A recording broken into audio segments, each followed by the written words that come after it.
Okay, so continuing chapter 2, very top of the page, page 9.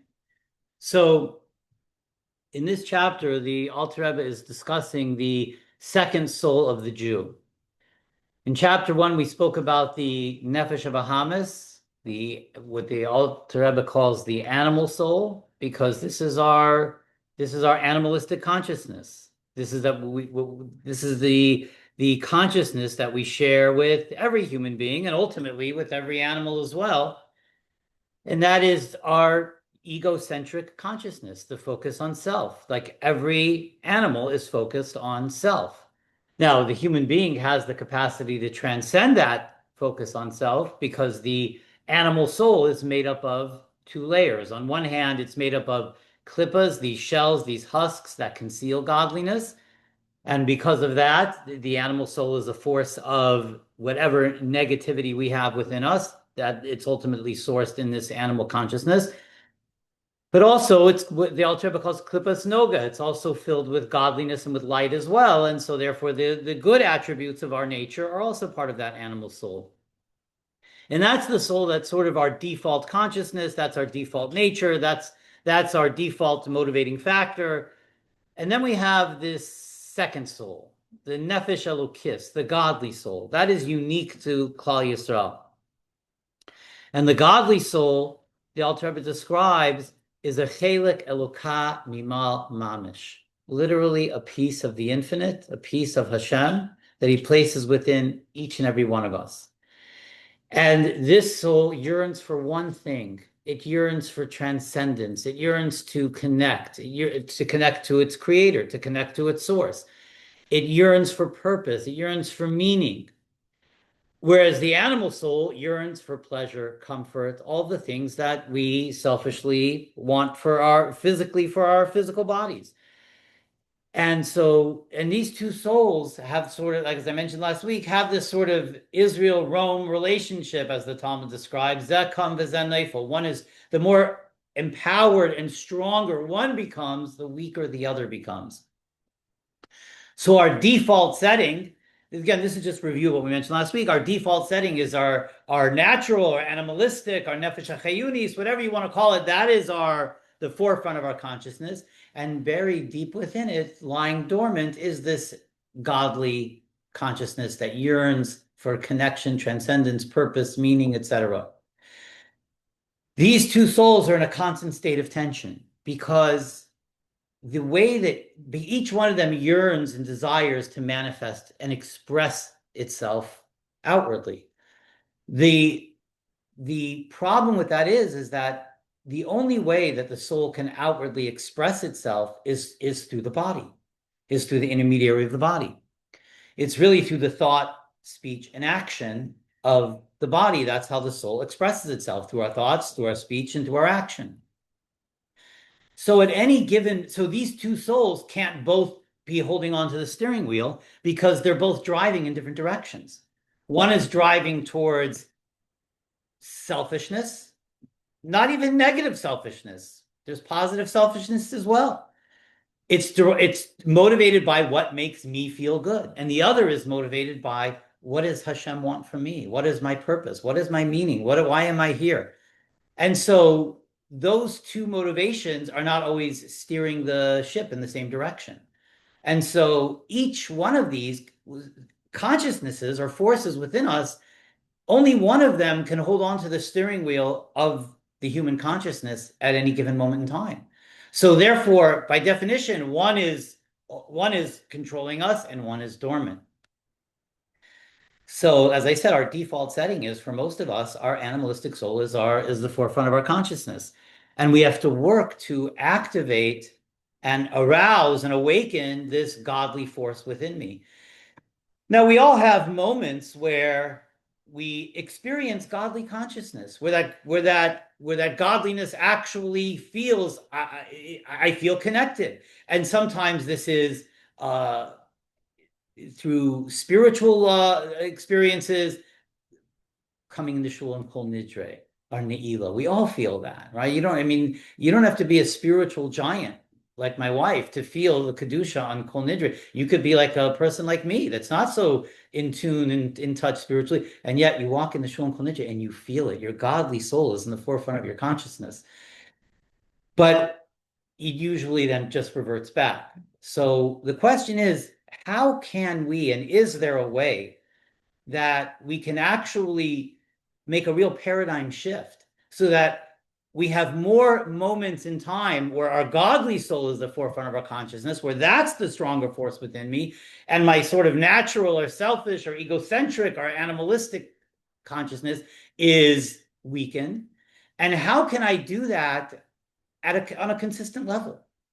And that's really the path of Tanya. This is really what the Alter Rebbe is training us and teaching us to do. But I want to give just a caveat right up front. And I mentioned this before in the beginning, that the Alter Rebbe's path, although he speaks to every single one of us, as we're going to see, he speaks to those who are on a loftier level, he speaks to those who are on a lower level. But the common denominator between all of those, the different paths that the Alter Rebbe gives, is that they're all work. They're all effort. And this was one of the unique aspects of Chabad Hasidus that differentiates from the other Hasidus, from the other strains of Hasidus, is that in the other Hasidus, the emphasis was really simcha, joy, and connecting yourself to the Rebbe. And the Rebbe does all the hard work, and we connect ourselves to him and sort of ride his coattails. But by Chabad, it was never like that. By Chabad, the Rebbe's demanded that the Chassidim have to do the work. Yes, you can connect yourself to the Rebbe, and the Rebbe gives certainly inspiration and gives a dugma chaya of a living example of what we're meant to accomplish and be. But there's no shortcuts. The Alter Rebbe does not give shortcuts. There's no putting on a red string around your wrist and all of a sudden you are on a lofty spiritual level. It takes real effort and work, like everything else in life that's worthwhile. It's like if I want to lose weight or I want to get into good shape and I go to the gym, I can't go to the gym for 3 days and expect miracles. It takes consistency and it takes effort and it takes work. But after all of that consistency and effort and work, it actually works. It's the exact same thing with the Alter Rebbe's path in spirituality. The Alter Rebbe is going to give us a path, but the path isn't magic, and it's not like a segula. The path is there, but it's going to be real effort, and we have to be willing to put in that effort. I remember when I was a yeshiva student, one of the things that my mashpiyim, the mashpiyim of the yeshiva, would tell us always is Chabad mont pnimius, which means that Chabad demands real inner work, that you have to do the real inner work to truly transform yourself and elevate yourself to everything that you're meant to be. But that's the idea. That's the point. Nothing, if it comes easy, like everything else in life, if it comes easy, if it's not laborious, if it's not toil, if it's not effort, the rewards are also commensurate. The Funksara Abra, as it says in Pirkei Avos. The reward is commensurate to the effort that we put in. Okay, so that's just the preface of where we left off. Okay, so now we could start. We were waiting for you. Now we could start. Okay, so we're on page 9, the very top of the page. What the Alter Rebbe was asking now, this is where we left off, the differentiation of neshamas. Because if every soul of every Jew, no matter no matter who they are, if you are a Jew born of a Jewish mother, are converted halachically, you have a nefesh elokis. And at the core of that nefesh elokis, as we said, is a chelek elokah mimal, that is a piece of the infinite, literally, says the Alter Rebbe. If that's the case, then why do Jewish mystical sources speak about differentiation of souls? Then wouldn't every soul be equal? The soul of Moshe Rabbeinu is a chelek elokah mimal mamish, and the soul of the regular average everyday Jew is a chelek elokah mimal mamish. So what separates Moshe Rabbeinu, Avraham Avinu, Sarah Imenu, Rachel Imenu from us? if we all have a chelek Elokai mimah mamish. So what the Alter Rebbe says, and what he's going to say, we're very, very top of page 9 is at the core, when you peel away all the layers of the soul has multiple layers, but at the core, indeed, every single Jew is a Jew is a Jew is a Jew. Every single Jew is equal. And this is really I mentioned this last week. This is really, the Alter Rebbe spends an entire chapter 32, when we get there. Literally the entire chapter 32, which is Lev, 32 is Gematria Lev. The entire 32 is about Avas Yisrael. And the Alter Rebbe's the whole thesis there is that if you look beyond the superficial, if you peel away all the layers of it underneath, over every Jew, underneath it all, whether it's Moshe Rabbeinu or whether it's Rabbi Simon and everyone in between, underneath it all is a chelek Elokai mimah. We're all equal at that level. And that's a Jew is a Jew is a Jew. So if you want to know where does the Avos Yisrael that is ingrained in Chabad Chassidim, that they're out there putting tefillin on Jews in Manhattan and going to airports asking people if they're Jewish, if they light Shabbos candles, etc. Where does that come from? Where does Chabad's love of the Jewish people, non-judgmentalism, it comes literally from this. This is all where it comes from. This is the intellectual sort of layer underneath all of Chabad's outreach. This is the intellectual layer underneath it. Is that when we see a Jew, we see a chelek Elokai mimah mamish. I mean, that's what we're supposed to see. That's how we're trained to see, and this is where it comes from. Okay. So now the Alter Rebbe is going to describe. So if that's the case, then how are we different from Moshe Rabbeinu and Avraham? And now this is what the Alter Rebbe is going to say. It's the external layers of the soul.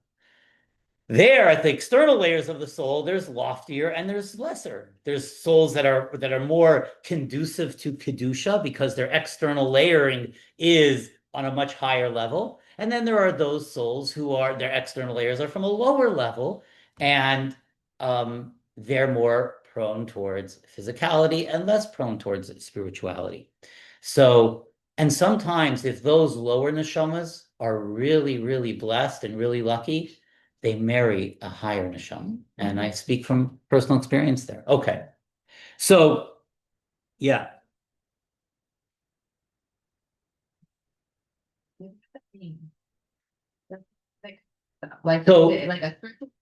No, it's all spiritual material. So the Alter Rebbe doesn't describe it here at great length, but he actually does describe it in another place of Tanya, which we'll get to. Here he mentions it, what he calls the garments of the soul. Now, and I don't want to confuse anybody who's learned Tanya before, because the Alter Rebbe, when he speaks about the garments of the soul, he uses that language speaking about two completely separate things.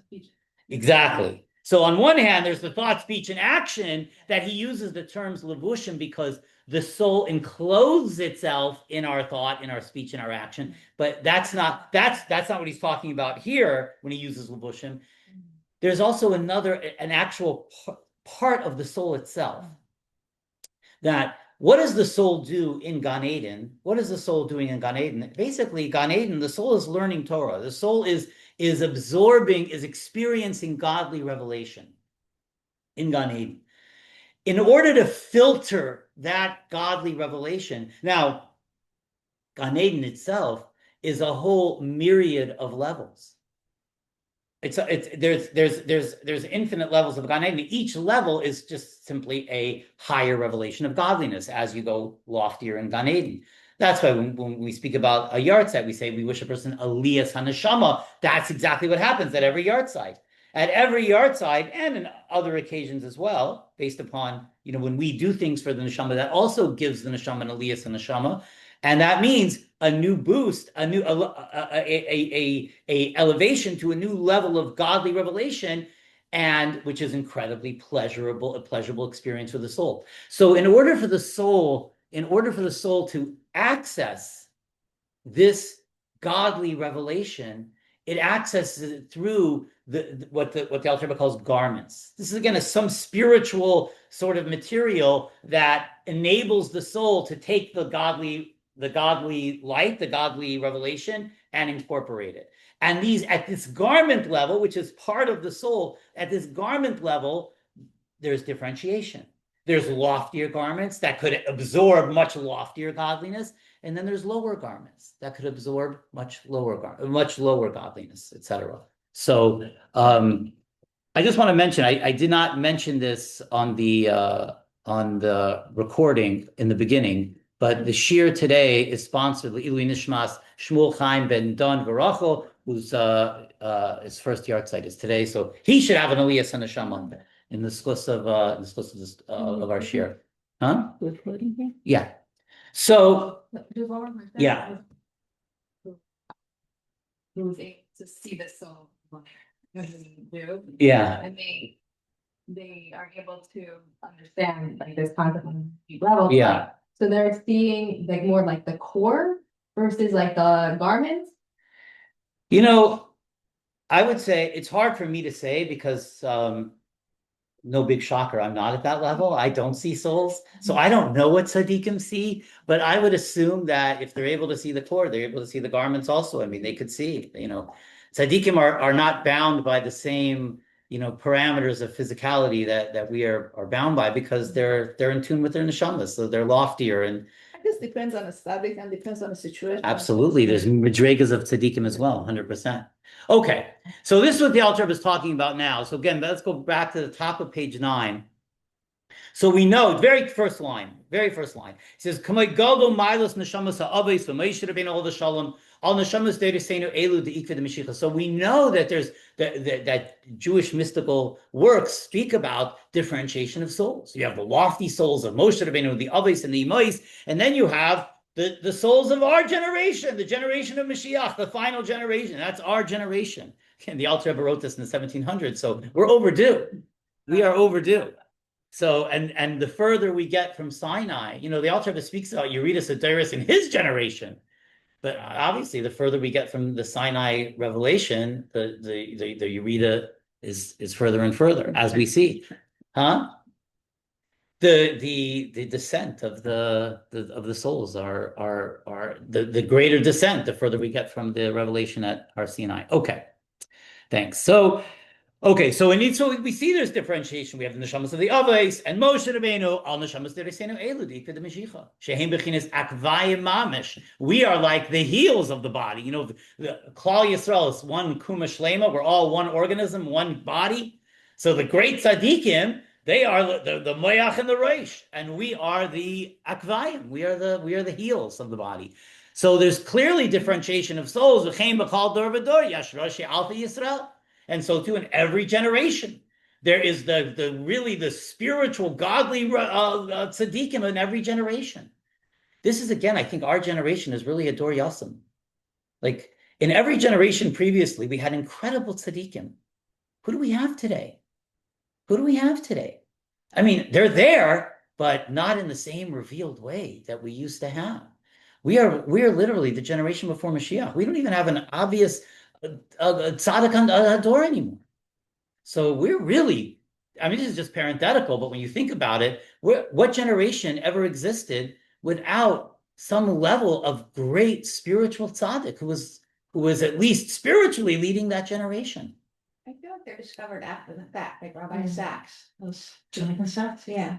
Yeah, Jonathan Sachs was clearly a great man, but I don't think he himself would put himself in that level of the great, again, I'm not one to judge because I'm just a regular person, but so I can't judge tzaddikim, but it seems to be that we really seem, and even Jonathan Sachs is not here anymore, so even that we don't have. So it's like, we really are a dor yasam. We really need Mashiach. I don't know if we recognize how badly now I think, because of everything that's going on in the world, we recognize it, but we need Mashiach. Our world needs Mashiach. Okay. So we are like heels in relationship Lagabi Amoyach v'Hareish v'Chein b'Kal Dor v'Dor Yash Roshi Alpha Yisrael Shenishmei Seim Heim b'Chinas Reish v'Moyach Lagabi Neshamas Hamein v'Ami Haaretz. So even in every even in every generation, you had the great tzaddikim, and vis-a-vis or versus the regular average everyday hamayin am, which is us. V'chein nefashos lagabi nefashos, v'chein b'kal nefesh, klulam and nefesh, ruach and neshama. Every soul is actually contained of various parts. There's literally 5 levels of the soul. The part of the soul that's enclosed in the body is the nefesh, ruach, and neshama. And so even amongst nefesh, ruach, neshama, you have those who are loftier and those who are more spiritual, those who are more sensitive to spirituality, and then you have the coarser souls, the lower level souls. He says, so how does all this differentiation come from if we're all a chelak elokam mimal, if we all have the same core? And he says, makal makim, shorish kal nefesh, ruach, v'neshama kulam. The root of every soul, the core of every soul, mareish kal hamadregas ad seif kal hadargin. Look at the language Alter Rebbe uses, how medayik he is. He uses from the highest level, he uses Hebrew, Lashon HaKodesh, to the lowest level, and he uses Aramaic, dargin, which is Aramaic, meaning so low that it's not even Lashon HaKodesh anymore. But it doesn't matter, no matter where that soul is, at the highest levels, or at Seif Kal HaDargin, or at the lowest levels. Hamalubish baguf amia aris the kal shebakalim, meaning the souls that are enclosed in the kal shebakalim, the lowliest of the low. Nevertheless, they all originate from the exact same source. They all are this chelak elokam imal nimshach mamoyach ha'elyon shehi chachma ilah. Just as we mentioned last week, that the child, the physical child, the seed of that conceived, that physical child originates in the hormone production in the brain. The reason why that is physically, every physical reality is a manifestation of a spiritual reality, is because we originate in Hashem's chachma. What does that mean? We originate in Hashem's chachma, as the Alter Rebbe said in Perek 1 of Tanya, that hu v'chachmasei echad, that Hashem and His chachma are one, and that's where this nefesh elokis originates from. This chachma ilah, this supernal chachma, meaning Hashem's chachma, Hashem's wisdom. So kaviyachol, so to speak, kamashal haben hanimshach hamayachad, just like the child comes from the seminal drop that originates in the brain of the father. Sha'afilu tzaparni raglav nisavu metipa zumamish. So even the toenails on the child's feet originate from that seminal drop. Al yidei shehiyasa tisha chadashim bebet na'im. Through that seminal drop, then going through the gestation period, 9 months in the womb of the mother, that gestation period transforms that drop into the drop and that egg into a human being, all the way down to the toenails. And so the human body goes through this whole evolutionary stage. So it goes from being the moment of conception to a human being with toenails and fingernails and eyeballs and eyelashes, etc. The Im calls them, but even after all of those evolutionary stages, and now a human being is formed, Im calls that Oidena Keshura Umiyuchedes Beyichud Nifla Va'atzum B'Mahusa Va'atzmusa. Nevertheless, that child, which is now an independent entity, but because that child originated in the brain of the parents, in the hormone production that produces the egg and produces the sperm of the father. So the child originates in the brain of the parent, even though the child is now an independent entity, that child remains forever intrinsically connected. And so we have an intrinsic bond. No matter where our children are, they're no longer connected to us physically. They may no longer even live in our homes. We may not even see them on a regular basis. But the connection, the bond is always there. They're literally a part of us. Do you mind if I ask about IVF? I'm sure you've been asked, but in IVF this doesn't happen. That's interesting. Like people do external stuff to get like. Well, yeah, but the seed and the egg still originate In most cases. in most cases, yeah, still originate from the hormone production of the father. So I wouldn't think that there's any difference at all. So There's a powerful bond and connection that is indescribable. Can you describe the bond and connection you have with your child, the love that you have? It's not describable. It's not something that we could, but we all understand because we've all experienced, we experience that bond. But the child always remains connected to his original source, his or her original source, which is that seminal drop. V'gam achshav, so even now, beben yenikas pranayim v'chayusim nimshachas ma'amayach shabareish. Now the child's completely separate. His toenails and his fingernails and his eyelashes, they derive their life force from his brain, no longer from the energy of the mother, from the brain of the mother, or the seed of the father, etc. But that bond never leaves. That bond is still there. What the point that he's getting to is that's how it works physically, because that's how it works spiritually. Our nefesh elokis originates in chachma ilah. So even though we appear to ourselves to be completely separate, we're born, we're completely separate, independent entities, but we always our Avinu Shebashamayim always has that intrinsic bond. In the exact same way that we have to our children, but infinitely more. Because as much as we experience love, our love is finite. Hashem's love is infinite. So it's even greater than the parent-child bond, if we could imagine such a thing. Here he goes into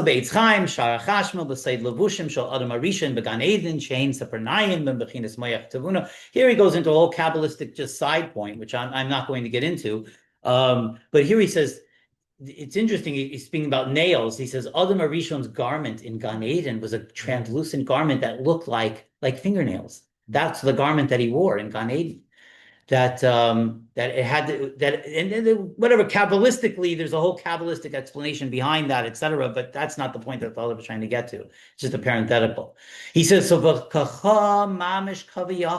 he says, so exactly as it is with a child and a parent, and that bond that exists, that same bond exists with the Nefesh Elokis and Avinu Shebashamayim and its source, Hashem. So mamish kaviyachol b'shorish kol nefesh v'ruach v'neshama.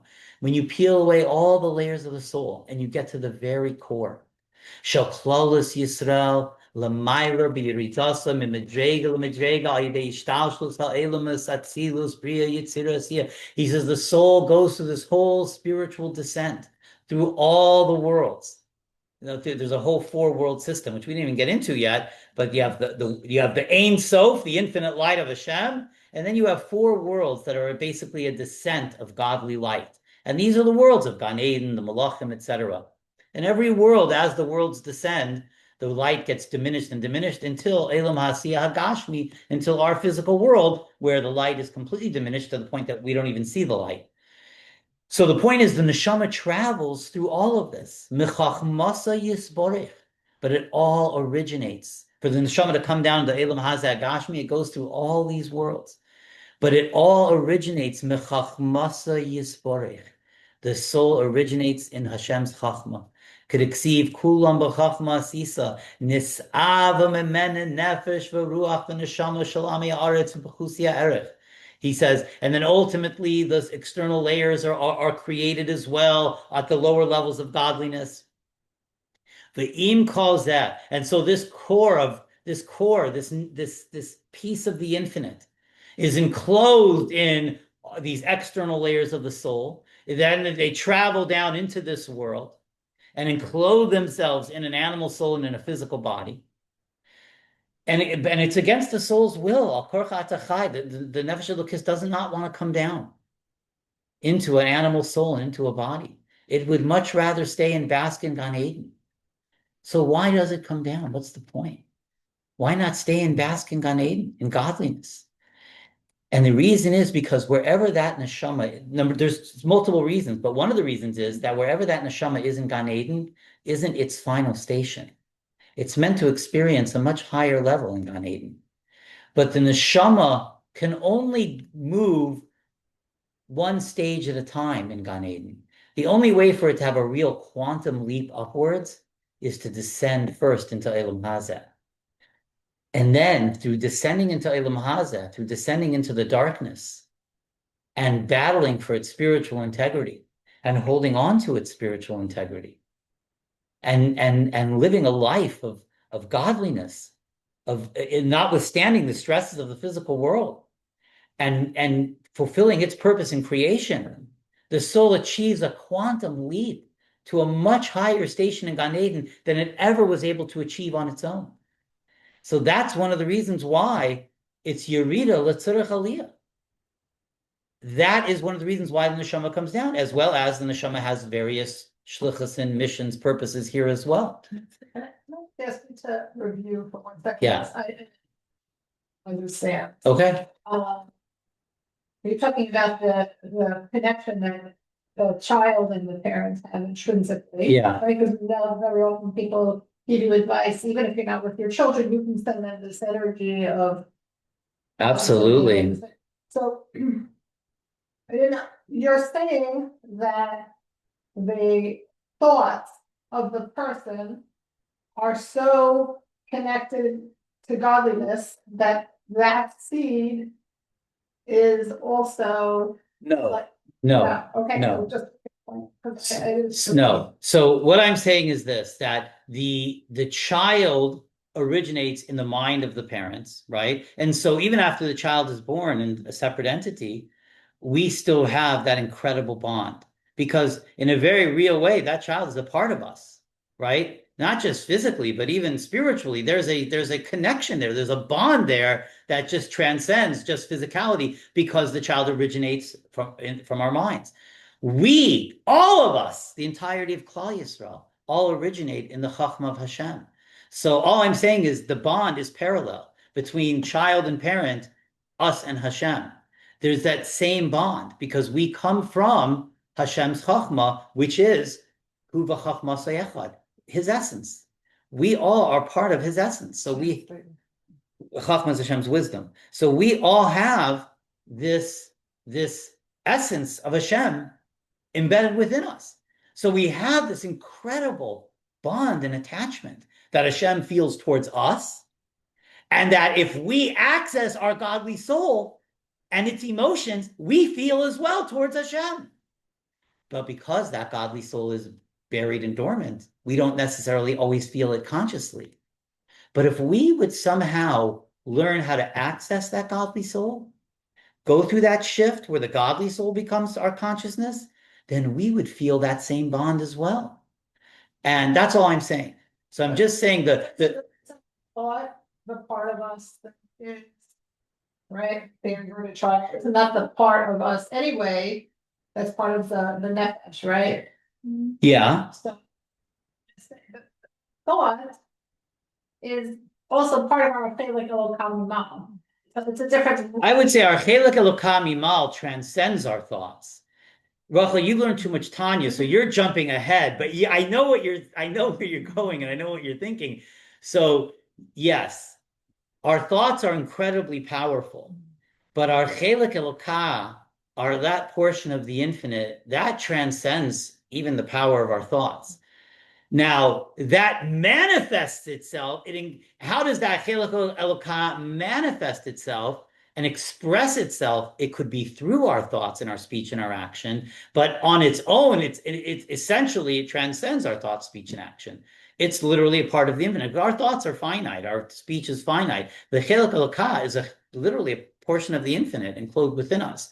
So so I would say our Chelek Elokah transcends our thoughts. It expresses itself through our thoughts, but it is not necessarily our thoughts. It's loftier than our thoughts. Our machshava is powerful. Our Chelek Elokah Mimal is even more powerful. Take our machshava with us, like when the body and the soul separate.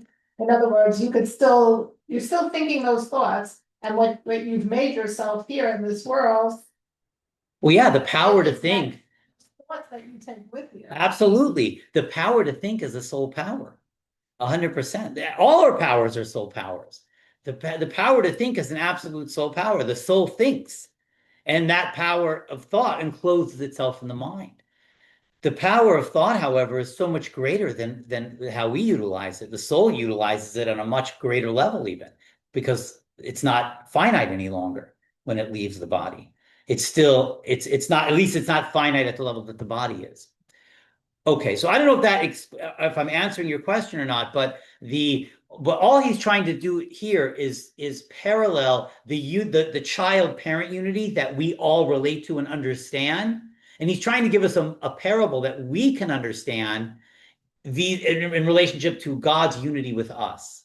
So we have that same bond, that same connection, that same essential love and bond that a parent and child have, we have with Hashem. Because our neshamas literally come from his essence. We're literally a part of him. And so even after we're separate from him and we're removed from him, etc., we are still we're a part of Hashem. So this is what he's saying. So mamish kaviyachol b'shorish kol nefesh ruach neshama shall call this yisrael l'mayla b'yidasam medrega l'medrega. Oh, okay, I did that already. So as the soul comes down through all these different evolutionary stages, through the four worlds, michachmasa yisparich, it all originates in Hashem's chachma, as it says in chachma you created everything. Nisavu mimena nefesh ruach neshama shal amayartz plusia erich. The Im calls that, this is where we left off, 5 lines from the bottom. The Im calls that a denuk shuras miyuchedes b'yichud nifla ba'atzum. We still remain, notwithstanding that that core, that chelek elokah, that portion of God, encloses itself in all the external layers of the soul, encloses itself in the animal soul, encloses itself in the body. Nevertheless, all of these barriers, so to speak, none of them are real barriers between that connection. We still remain with this incredible bond and connection with this yichud nifla va'atzum, this powerful, incredible bond, the mahusan va'atzmusan arishan, to our original source. That's why the child, sometimes you have parents who are not good parents, and they're abusive parents, and the child nevertheless has such an intrinsic love for the parent that even when a parent isn't a positive force to the child's life, the child has an intrinsic love to the parent for whatever reason. This is where it comes from. It's even beyond the child's control. The child doesn't even want to love the parent. And it's the same reason why even when our children disappoint us and anger us, that we can never stop loving them. It's not something that we're in control of. It is part of our essence, because the child comes from our essence. And so in exactly the same way, we have this relationship with Hashem. That's why our relationship with Hashem ultimately transcends our behavior. Obviously we have to behave in a certain way, and we're meant to fulfill mitzvahs and learn Torah, and that's what we're here for. But even when we don't, does Hashem lose his love for us? No, we're just like a parent and child. That love is forever. Shiam shachas chachma ilah. This is a manifestation of Hashem's chachma, where the soul originates from. Ki yinikas v'chayis nefesh ruach l'neshama shel amei aretz hu menefesh ruach l'neshama shel tzadikim v'chachamim shel reishi b'nei Yisrael shebadeiram. And now the Alter Rebbe is just going to conclude here, and then we'll finish chapter 2 of Mitzvah next week. The Alter Rebbe says, but in addition to that, so how does the Amma Aretz, or the person, the lowliest Jew, who is not externally connected to Hashem and may even rebel against Hashem, how does he get all of his chayas and his life force and his vitality? Where does that come from? Where does his divine connection come from? It comes from the tzaddikim in every generation. This is one of the roles of the tzaddikim in every generation. They are, the Zohar calls Moshe Rabbeinu the Roya Nemon, the faithful shepherd. And he's not just a faithful shepherd, but the Zohar describes him that way because he's a shepherd of faith. Because it is from Moshe Rabbeinu's influence and inspiration that he connected the Jewish people to Hashem. He inspired them. He connected them. He was and that's the role of the tzaddikim in every generation. They are our dugma chayas. They are our living examples. They serve as living examples. That's why for all of us, we're engaged in avodas habirurim. The tzaddikim have a completely different avodah. As I once mentioned, the Alter Rebbe wrote a whole sefer shel tzaddikim, about the avodah of tzaddikim. And it got burned in a fire. And the Alter Rebbe took that as a message that it wasn't meant for the world, because the neshamas of tzaddikim are only a few. And people will read, maybe I should be doing the avodah of tzaddikim.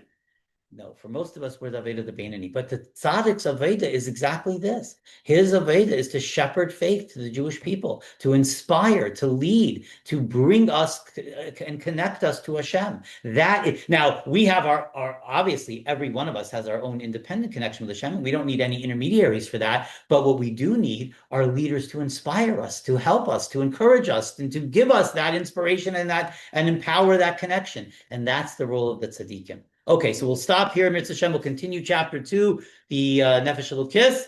And Mitzvah Hashem, it should be Lias HaNeshama for Shmuel Chaim ben Don Barachel. Should Lias HaNeshama be a good Tibet for his whole family and all of Yisrael. Amen. Thank you so much, everybody. We'll see everybody next week in Mitzvah Hashem. Okay. Thank you, everybody. Thank you, everybody on Zoom. We'll see everybody next week.